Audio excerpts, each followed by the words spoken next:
Friends, welcome to our channel. Latest ఎపిసోడ్లో ఏం జరగబోతుందో ముందుగానే తెలుసుకుందాం.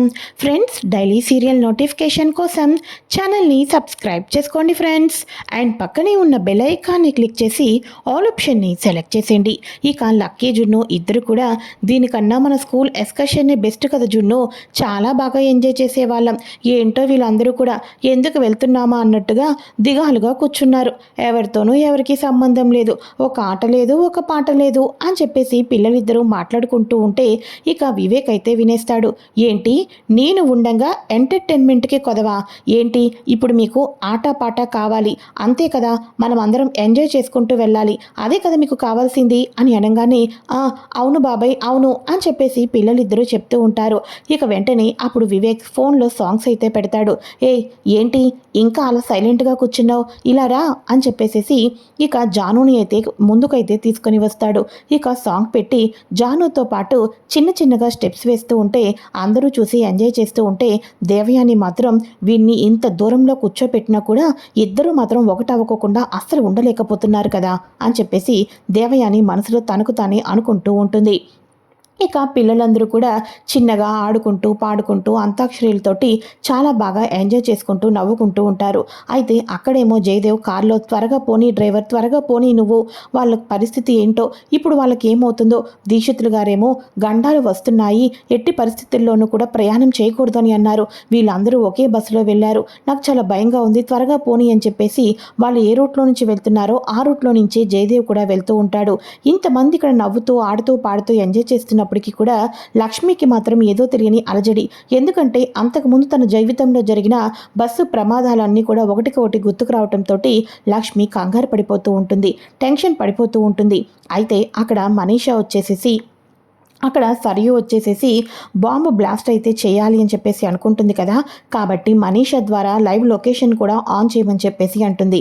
లైవ్ లొకేషన్ ఆన్ చేసుకొని బస్సు ఈ ఊరు మొత్తం వెళ్ళిపోయి అడవి ప్లేస్లో మొత్తం చెట్టు చామలు ఇంకెవరితోనూ సంబంధం లేదు అన్న ప్లేస్లోకి వెళ్ళిన తర్వాత అప్పుడు తన దగ్గర ఉన్న స్విచ్ని ఆన్ చేసి రిమోట్ ద్వారా బాంబ్ బ్లాస్ట్ చేసి మొత్తం ప్రాణాలందరినీ తీసేసి lucky group of company chairman సీట్ని తాను పొందాలి అని చెప్పేసి సరియు ఈ రకంగా అయితే ప్లాన్ చేస్తుంది. ఈ ప్రమాదంలో మనీషా పోయినా ఉన్నా నాకేం ప్రాబ్లం ఏమీ కాదు, నాకు కావాల్సింది చైర్మన్ సీటు అని చెప్పేసేసి సరియు పెద్ద ప్లానే వేస్తుంది. ఇక వీళ్ళందరూ వెళ్తూ ఉండగా మధ్యదారిలో వచ్చేసేసి కొన్ని రాళ్ళు అయితే అడ్డుపడి ఉంటాయి, అదంతా అటవీ ప్రాంతం కదా, సో ఇక అన్ని రాళ్ళు అడ్డుపడి ఉండటంతో కొంతమంది రౌడీలు వచ్చేసేసి ముఖానికి మాస్కులు వేసుకొని అటు ఇటు ఎవరూ లేకపోవటం చేత లోపలికి వెళ్ళి వాళ్ళ మెడల్లో ఉన్న బంగారం అంతా కూడా కావాలి అని చెప్పేసి అడుగుతూ ఉంటారు. ఇక వివేక్ ఫస్ట్ అయితే దిగుతాడు. ఎవర్రా మీకు దారిగా అడ్డుకు పెట్టింది రాళ్ళు, ఎవరు మీరంతా అని అనుకుంటూ ఉండగా ఇక నేను కూడా కిందకి వెళ్తానని మిత్ర అనుకుంటూ ఉన్నప్పుడు మిత్ర వివేక్లు కింద ఉండంగానే వెనక నుంచి ఇక దొంగ వాళ్ళు వచ్చేసి పీక దగ్గర చాక్ అయితే పెడుతూ ఉంటారు. అర్జెంటుగా మీ పర్సులు మీ బంగారాలు నాకు తీసివ్వండి, లేకపోతే ఇక్కడ చిన్నపిల్లలు ఉన్నారని కూడా చూడను అని చెప్పేసి ఇష్టం వచ్చినట్టు మాట్లాడుతూ ఉంటే అలానే వాళ్ళ వ్యాలెట్ని ఇక గోల్డ్ చైన్స్ని వీటన్నిటిని కూడా వాళ్ళకు ఇచ్చేస్తూ ఉంటారు. అయితే ఈ లోపల మిత్ర గారు అని చెప్పేసి లక్ష్మి అయితే కిందకి దిగుతుంది. లక్ష్మి దిగిన తర్వాత లక్ష్మి మెడలో బంగారం అంతా కూడా ఇమ్మని చెప్పేసి అనటంతో ఇక లక్ష్మి మెడలో ఉన్న బంగారం కూడా ఇచ్చేస్తూ ఉంటారు. లక్ష్మి మెడలో కేవలం తాలిబొట్టు మాత్రమే ఉంది. మరో రౌడీ వచ్చేసేసి బస్సు ఎక్కుతాడు. బస్సు ఎక్కిన తర్వాత అందరి దగ్గర ఉన్న బంగారం నగలు అన్నీ కూడా తీసుకుంటూ ఉంటే దేవయాని మనీషా వాళ్ళు కూడా అన్నీ తీస్తూ ఉంటారు. ఆ ఊరు జనాల దగ్గర ఎక్కుతారు కదా, వాళ్ళు కూడా మా దగ్గర ఏమీ లేవు బాబు, ఇవన్నీ గిల్ట్వే, కావాల్సి వస్తే తీసుకో ఇవి కూడా అని చెప్పేసి ఊరు ప్రజలైతే ఇచ్చేస్తూ ఉంటారు. వాళ్ళవి తీసుకోకుండా డైమండ్స్ గోల్డ్ వేసుకున్న మనీషా దేవయాని లక్ష్మి మిత్ర వివేక్ వీళ్ళ దగ్గర నుంచే గోల్డ్ అయితే తీసుకుంటూ ఉంటారు. ఇక వీళ్ళు కూడా మెల్లమెల్లగా కిందకు వస్తారు. దేవయాని మనీషా వాళ్ళు కూడా ఇక వాళ్ళకు మొత్తానికి గోల్డ్ అయితే ఇచ్చేస్తూ ఉంటారు. ఇక వెంటనే ఏంటి మొత్తం తీసుకోమని చెప్తే ఆవిడ మెడలో ఇంకా తాలిబొట్టు ఉంది కనిపించడం లేదా, దాన్ని కూడా తెంపి పాడేసి తీసుకోరా అని చెప్పేసి మరో దొంగ ఇంకో వ్యక్తితో చెప్పడంతో అతను మర్యాదగా అది కూడా తీస్తావా, లేకపోతే నన్నే లాక్కోమని అంటావా అని అనగానే లేదు, నేను అన్నీ ఇచ్చేశాను, నా ప్రాణం పోయినా ఈ తాలిబొట్టును మాత్రం నేను ఇవ్వను అని చెప్పేసేసి లక్ష్మి అయితే అంటూ ఉంటుంది. ఏంటి ప్రాణం పోయినా ఇవ్వవా అని చెప్పేసి వాళ్ళు మిత్రను గట్టిగా పట్టుకుంటూ ఉంటారు. మిత్ర పీక దగ్గర చాక్ కూడా పెడుతూ ఉంటే మిత్ర, ఏయ్ ఎవర్రా మీరంతా, చిన్నపిల్లలు పెద్దవాళ్ళని చూడుకోకుండా ఇష్టం వచ్చినట్టు మాట్లాడుతున్నారు అని అనగానే మిత్ర గారు దయచేసి మీరు వాళ్ళ మీద అరవద్దు, వాళ్ళ కోపానికి మనం బలి కాకూడదు అని చెప్పేసి అంటూ ఉంటే వివేక్ని పట్టుకుంటారు, మిత్రని పట్టుకుంటారు. ఇటువంటి వాళ్ళందరూ కూడా వీళ్ళిద్దరిని పట్టుకొని లక్ష్మి వాళ్ళ దగ్గర పెత్తనం అయితే చేస్తూ ఉంటారు.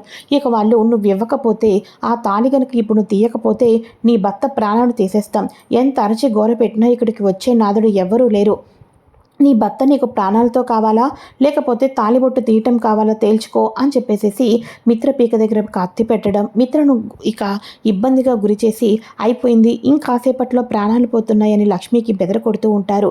ఇదంతా కూడా మనీషా దేవయాని వాళ్ళు అందరూ చూస్తారు కానీ రౌడీలను ఏమీ చేయలేకపోతూ ఉంటారు. అయితే ఇక ఇదిలా ఉండగా నా భర్తని వదలండి, మీకు తాలిబొట్టు ఇచ్చేస్తాను కానీ నా భర్తను వదలండి అని చెప్పేసి లక్ష్మి అయితే అంటూ ఉంటుంది.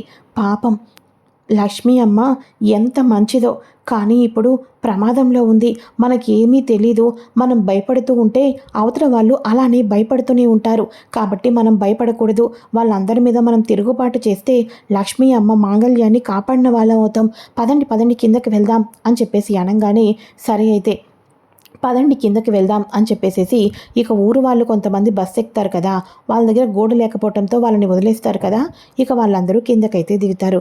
కిందకి దిగిన తర్వాత ఇక వెంటనే మెల్లమెల్లగా ఒకరికి ఒకరు కింద ఉన్న మట్టిని తీసుకొని ఈ రౌడీల మొహం మీద అయితే విసిరి కొడతారు.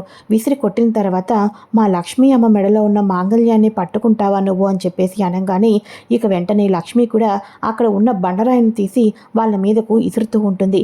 ఇక మిత్ర వివేక్ వాళ్ళు అందరూ కూడా అక్కడి నుంచి తప్పించుకుంటారు. అయితే ఇక వివేక్ వాళ్ళందరూ గోల్డ్ వేసుకుంటూ ఉంటారు కదా, లాక్కుంటూ ఉంటారు కదా, మొత్తం ఒక బ్యాగ్లో వేసుకుంటారు కదా, వాళ్ళు పారిపోతూ ఉండగా ఆ బ్యాగును కూడా పట్టుకొని అయితే వస్తారు. బ్యాగును పట్టుకొని వచ్చిన తర్వాత దొంగలు పారిపోయారు, మన బంగారం మన దగ్గర ఉంది అని చెప్పేసి అనగానే ఇక థ్యాంక్స్ వదిన, అన్నయ్య ప్రాణాన్ని నా ప్రాణాన్ని కాపాడావు నువ్వు అని వివేక్ అనగానే లేదు వివేక్, మీ ప్రాణాలను కాపాడింది నేను కాదు, ఇదిగో ఏదో మనం ప్లేస్ మిగిలింది కదా అని ఆ ఊరే వస్తున్నారు కదా అని చెప్పేసేసి వీళ్ళకు ఒక చిన్న ప్లేస్ ఇచ్చాం, వీళ్ళందరూ ఐకమత్యమే బలము అన్నట్టుగా అందరూ కలిసిగట్టుగా ప్లాన్ చేసి కిందకి దిగారు కాబట్టి సరిపోయింది, లేకపోతే నిజంగానే మన ప్రాణాలు పోయేవి అని అనగానే అప్పుడు జాను అంటూ ఉంటుంది, అవునక్క వీళ్ళు ఎక్కినప్పుడు ఇంకెవరూ లేరా, ఇటువంటి వాళ్ళను మనతో పాటు బస్సు ఎందుకు ఎక్కిస్తున్నావని మనీషా చాలా చీపుగా మాట్లాడింది. ఇప్పుడు మనుషుల గొప్పతనం ఏంటో, ఆ మనుషులే గనక లేకపోతే ఈ పాటికి ప్రాణాలు పోయి ఉండేవి, ఆ విషయం మనీషా గమనించాలి అని చెప్పేసేసి జాను అయితే అంటూ ఉంటుంది. మరో పక్క సరియు ఎస్ అనుకున్న లొకేషన్కి బస్ అయితే చేరుకుంది. ఇక అక్కడైతే ఎవ్వరూ ఉండరు. బ్లాస్ట్ చేసిన తర్వాత ఇక పూర్తిగా దగ్ధమైపోతారు. ఇక నేను రేపటి నుంచి హ్యాపీగా lucky group of company chairman సీట్లో కూర్చోవచ్చు అని చెప్పేసి ఇక బ్లాస్ట్ అయితే చేపించేస్తుంది. బ్లాస్ట్ చేపించేసేసరికి ఒక్కసారిగా బస్సు పేలిపోతుంది. ఒక్కసారిగా వీళ్ళందరూ అప్పుడే బస్సు ఎక్కుదాం అనుకుంటూ ఉంటారా, అందరూ రౌడీల గురించి కిందకైతే వచ్చేస్తారు కదా, వాళ్ళ కళ్ళ ముందే వాళ్ళు ఉన్న బస్సు బ్లాస్ట్ అయిపోవడంతో అందరూ ఒక్కసారిగా షాక్ అయిపోతారు. ఇదేంటిది, ఒక పక్క దొంగ వెధవులు, మరో పక్క మనం వెళ్తున్న బస్సు బ్లాస్ట్ అయిపోయింది అని చెప్పేసేసి ఒక్కసారిగా అందరూ షాక్ అయిపోతూ ఉంటారు. మొత్తానికి చాలా పెద్ద ప్రమాదమే తప్పిందని అనిపిస్తుందక్క అని అంటూ ఉంటుంది జాను. అయితే నేను చెప్పాను కదా జాను, నాకేదో కంగారుగా ఉంది, నాకేదో భయంగా ఉందని చెప్పేసి లక్ష్మి వాళ్ళు పిల్లల్ని పట్టుకొని మిత్ర వాళ్ళందరూ కూడా దగ్గరగా అయిపోతూ ఉంటారు. అయితే ఆ పాటికి జయదేవ్ వచ్చేసి వెనక నుంచి వస్తూ ఉంటాడు కదా, అక్కడ కారు బ్లాస్ట్ అయిపోవటం చూసి ఇక ఒక్కసారిగా షాక్ అయిపోతాడు. నేను కొంచెం ఆలస్యంగా వచ్చాను, లేకపోతే నా వాళ్ళని నేను బ్రతికించుకొని ఉండేవాడిని అనుకుంటా, ఇప్పుడు ఈ ప్రమాదంలో ఎవరికి ఏమైందో నాకు తలుచుకుంటుంటేనే భయంగా ఉంది అని చెప్పేసేసి కారులో జయదేవ్ ముందుకు వచ్చి అక్కడ కారు అయితే ఆపుతాడు.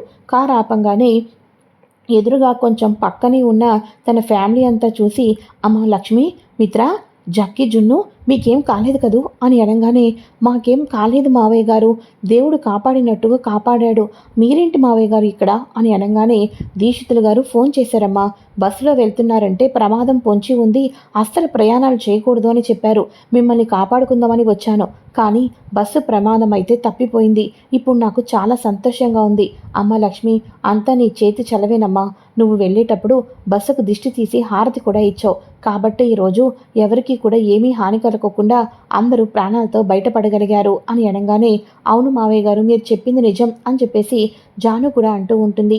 అయితే ఆ ఊరు ప్రజలందరూ కూడా సహాయం చేశారని లక్ష్మి చెప్తూ ఉంటుంది.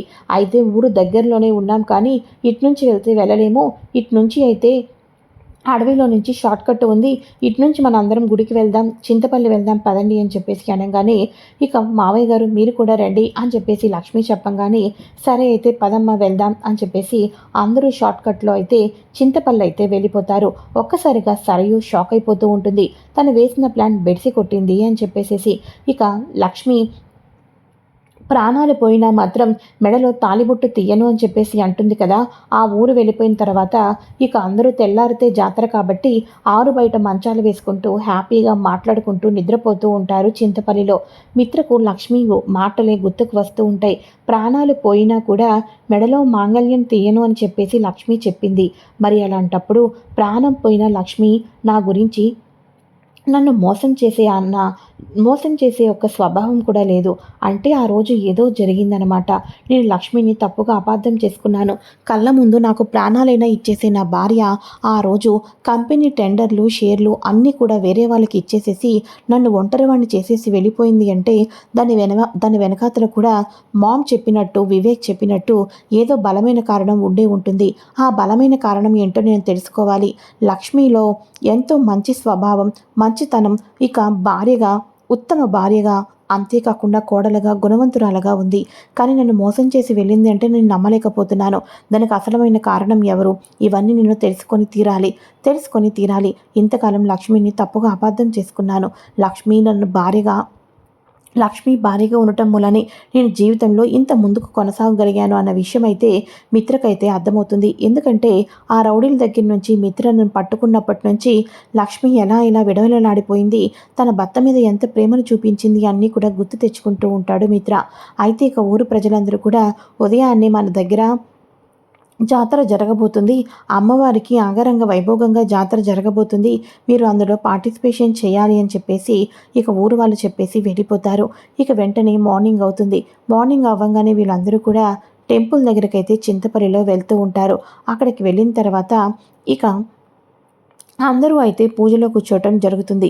పూజలో కూర్చున్నప్పుడు మిత్ర లక్ష్మిలు ఒకరికొకరు కంకణాలు కట్టుకోవటం, ఒకరికి ఒకరు బొట్టు పెట్టుకోవటం జరుగుతూ ఉండటంతో మనీష ఇదంతా చూసి షాక్ అయిపోతూ ఉంటుంది.